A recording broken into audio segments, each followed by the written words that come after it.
మహారాజా, భక్తి రంగం పూర్తి చేసుకుని మళ్ళీ రక్తి రంగంలోనికి దయచేశారా? భక్తి లేని వాడికి రక్తి ఎలా తెలుస్తుంది, రక్తి లేని వాడికి భక్తి ఎలా నిలుస్తుంది రంజని?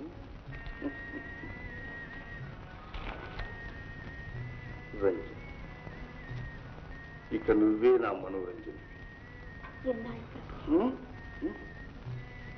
ఎన్నాళ్ళ బ్రతికినన్నా? మీ మాయ మాటలు నేను నమ్ముతాను అనుకున్నారా? ఈ రాజనర్తికి మీద అనురాగం మీ రాణి గారు వచ్చే వరకేనని నాకు తెలియదా? రాణి ఎవరు? ఏమో, మీరు ఏ మహారాజా కన్యను పెళ్లాడతారు ఇప్పుడే నేను ఎలా చెప్పగలను? రంజని, నీవు మా ప్రేమను అనుమానిస్తున్నావు. మహారాజ కన్య కాదు, మహామహా చక్రవర్తి కన్య వచ్చినా మాకు అక్కర్లేదు. నీవే మా రాణి. ఇదిగో మా రాజముద్రి. ఇప్పుడే నీ కళ తెలుస్తుంది.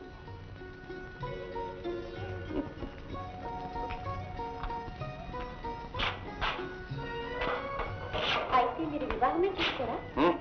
ఓ, చేసుకుంటా. నీకంటే సుందరి ఆకాశం నుంచి దిగొస్తే చేసుకుంటా, లేకపోతే చేసుకో. ప్రమాణం చేయమంటారు? క్షమించండి మహారాజా, హాస్యానికి అన్నానే గాని మీకు నా పైన ఉండే ప్రేమ తెలియక కాదు. ఇదిగో మీ రాజముద్రిక.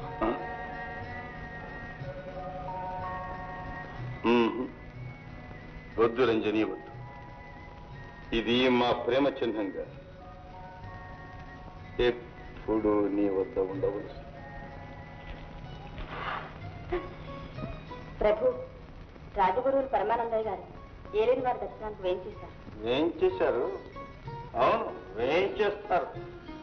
ఈ పరమానందంలో పరమానందయ్య గారు రాజగురువులు రాజోద్యోగులు సమయానికి వస్తారు, రసభంగం చేస్తారు. రాజమంత్రంలో ఇవన్నీ పరిపాటి మహారాజా.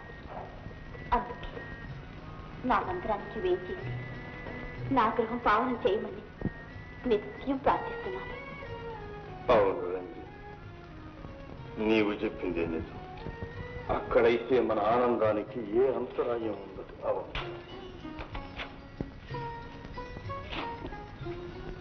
ఈ రాత్రికి మేము తప్పకుండా వస్తాం.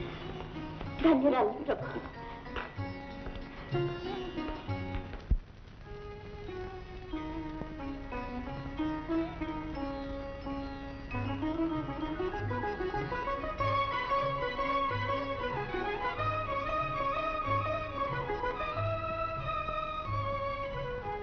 మహాదేవ మహాదేవ. భక్త శిఖామణులు అలా తేరిపార చూస్తున్నారే మంత్రి గారు. మహాదేవ, సౌందర్యం ఎక్కడున్నా చూసి ఆనందించడానికే కదా పరమేశ్వరుడు నేత్రాలు ప్రసాదించింది తప్ప.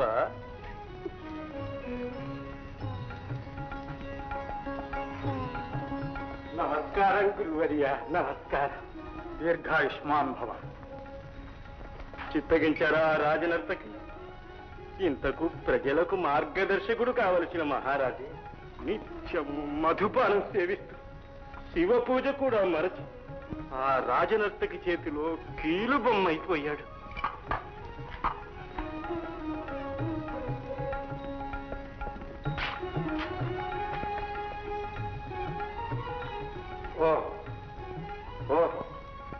సాక్షాత్తు పరమేశ్వర స్వరూపులైన పరమానంద గురువులకు నమస్కారం. విజయోస్తు. ఆయురారోగ్య ఐశ్వర్యాభివృద్ధిరస్తు. మీరు వచ్చిన విశేషం? మహాదేవ మహాదేవ, విశేషమేముంటుంది మహాప్రభు.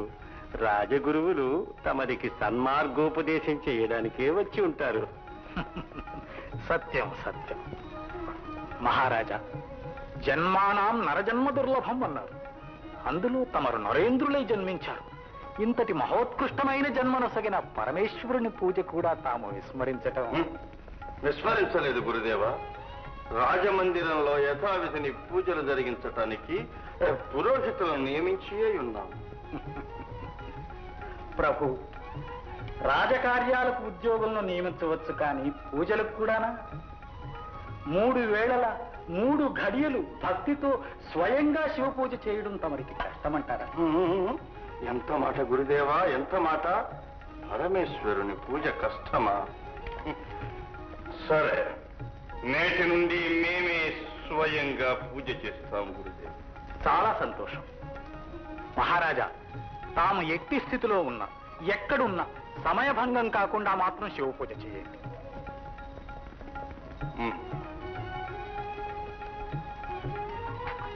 గురుదేవుల ఉపదేశం తప్పకుండా పాటిస్తాం.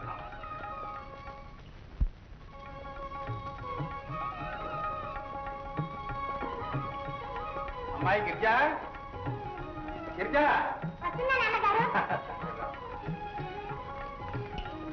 అదిగో ఆ పళ్ళ బుట్టను గదిలో పెట్టించు. అమ్మా, ఆకలితో చచ్చిపోతున్నాను, పట్టిన అన్నం పెట్టమ్మా. ఆనందం, ఓహోయ్ ఆనందం, ఓయ్ వస్తున్నా. ఏమిటండి? బయట ఎవడో పాప ఆకలితో ఏడుస్తున్నాడు. ఏడిస్తే ఏడాది ఉండి తర్వాత పెడతాను. ముందు మీరు శివ పూజ చేసి నివేదన చెయ్యండి. కోసి వెరిదానా, ఆకలి కొన్న అతిథులకు అభ్యాగతులకు అన్నం పెట్టడం ఈశ్వర నివేదనతో సమానమేనే. సత్యం, శౌచం, ధర్మం ఇవన్నీ కూడా మనం తెలియకుండా చేసే శివ పూజలే సుమా. మరేం తప్పులేదు కానీ వానికంత అన్నం పెట్టు. సరే, మీకు తప్పు లేకపోతే అడిగిన వాళ్ళందరికీ అన్నం పెడతాను. మీరు సంపాదించి తీసుకొస్తున్నారు, నేను ఆ మాత్రం వండి పెట్టలేనా ఏమిటి?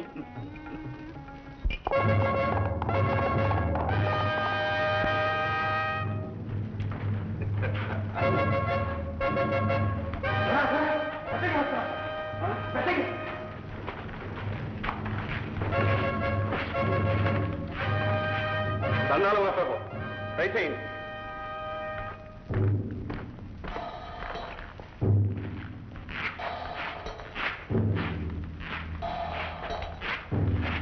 మహాదేవ మహాదేవ, తమ సెలవైతే చేతులు కట్టుకుని ఏ అర్ధరాత్రి నేనే వచ్చేవాడిని కదా.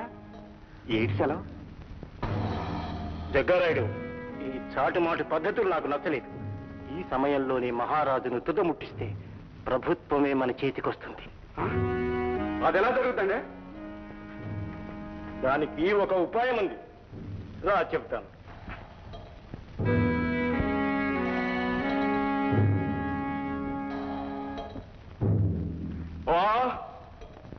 ఈ అడవిలోనే రాజు ఒంటిగా దొరికితే తుండుగా నరికి పడతాను మా ప్రభావం. అది చెప్పడానికే వచ్చాను, జ్ఞాపకం ఉంచుకో. జాగ్రత్త, వస్తాను.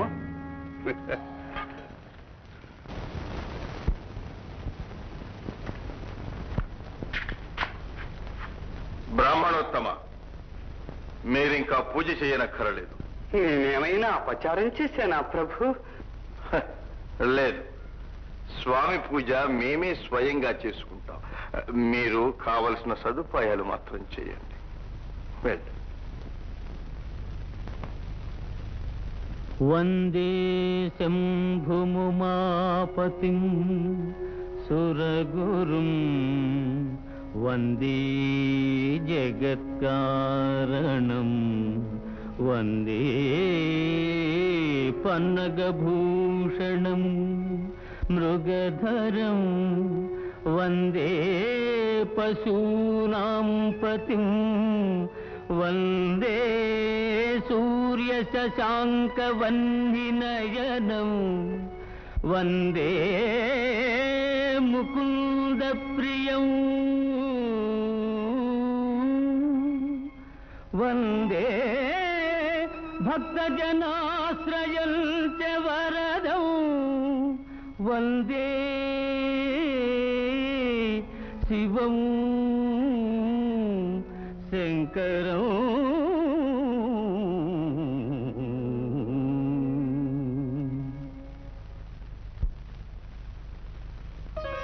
మనసే